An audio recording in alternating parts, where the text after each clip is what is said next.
जोहार के निदा खबर न्यूज पेज पाटा खन नित्यानंद मांडे सानाम को सागुन बड़ा पे इन बाकुड़ा जिला सुसुनिया बुरु सुर सुसुनिया हाई स्कूल तिंगुना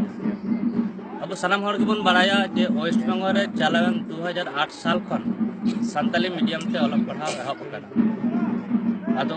चलावन 2008 साल रे जहां को गिदरे प्राइमरी रे अलग पढ़ाव को एहब लेद उनको गिदरे के नेस 2018 साल रे माध्यमिक को एम किदा आदोनागे थोड़ा दिन लहा एहब कते तिहिंग द माध्यमिक परीक्षा चाबाइना ओनागे नुको गिद्रे को साव इन मेना करनी नेल जाम दड़ी इनकना पे आदो उनको संताली मीडियम ते जहां पुइले बैच माध्यमिक को एम के तबन दो उनको गिद्रे के दरान तो बार कथा कुली लिखो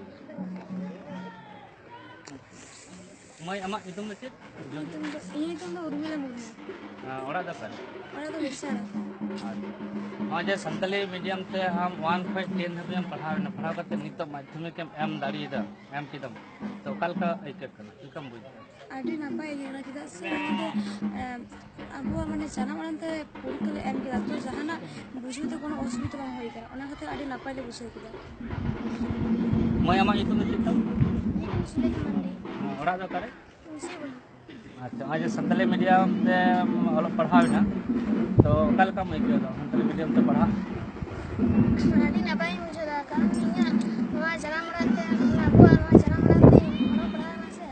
और नवा जाना अबु जाना मराते इन बजे को ते जाना आडी उसके मैं अमा इतु तो ओड़ा दा भाई संताली मीडियम ते माध्यमिक एम किदा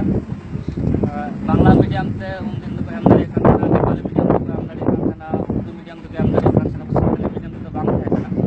आपे के होइना पहिले बैच है संताली मीडियम को माने अब जाना मांग को माध्यमिक एम तो एम कते कल का आइके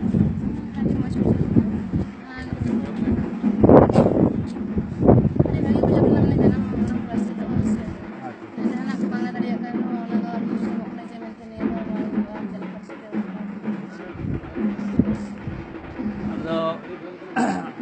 माध्यमिक पे एम किदा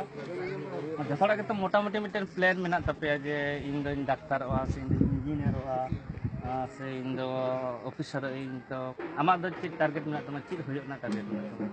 इंदा माचितन मैं आमा दो ची टारगेट मेना तमा हम लटो कते ची होयो ना इच्छा मेना नार्स होयो ना ची वा चिकन गया नोडे आरो बाबू तक को मेना का को मुद्रे के बार में कुलिल को बाबू आमा इतु तो ini antum dah posting पसंद है हमरा ओड़ा दो orang tu kali bas अच्छा तो हम तो 2008 रे आपे तो 1 फर्स्ट संताली मीडियम से पढ़ा पे हापे सत्य 2018 रे माध्यम से हम के संताली मीडियम से तो कल का पे santal medium te padhaw kate adi raska le ikeu kida adi raska jida se mane janam parsi tele padhak kana ar noa do adi mane ing ho adi gorob ing bujheu da jida se bang ma undin do noi santali te mane madhyamik binid do bang ku em agawda baku em kada गोटा धरती रे नोडे का पहिले onde ge और अब दिसम मते तो बांग गोटा धरती रे आपे का पहिले बैच संताली पे आप ona khati ing do adi raska ing bujheu da janam parsi te madhyamik em kida बाबू आमा इतु itu अच्छा ओड़ा दता रे अच्छा तो संताली मीडियम से ओला पढ़ा कल का के कना adi napai तले बाबू हम गारी कुली मिया जे जहां गार्जियन इथो को भावना कना से शिक्षक कना को संताली मीडियम से पढ़ाव करते तो गिद्रा पालका जो जगह सेड़ा दाड़ी दिन से बांग जो हां तो उनका को गार्जियन से उनका को गिद्रा को हम ची एम में लगी तो kan ku do ing din mel lagi to je mane jate santali medium te ko padhaw chuan chida se abwa do huyuk kana janam parsi santali do huyuk kana abwa janam parsi toy abu do santali te padhaw len khan ge sores bun mane bun dadeya eta jet koren jemon bangla te padhak kana ko mane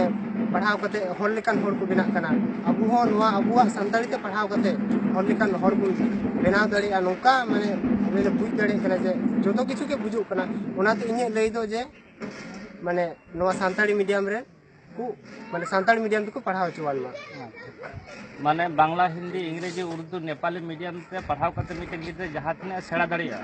अब Santali medium था इने गान के छड़ाया हे एकदम किछु के कम हो bye छड़ाया बा अच्छा आप तो ऑलचिकी स्क्रिप्ट ते कबे पढ़ा तबला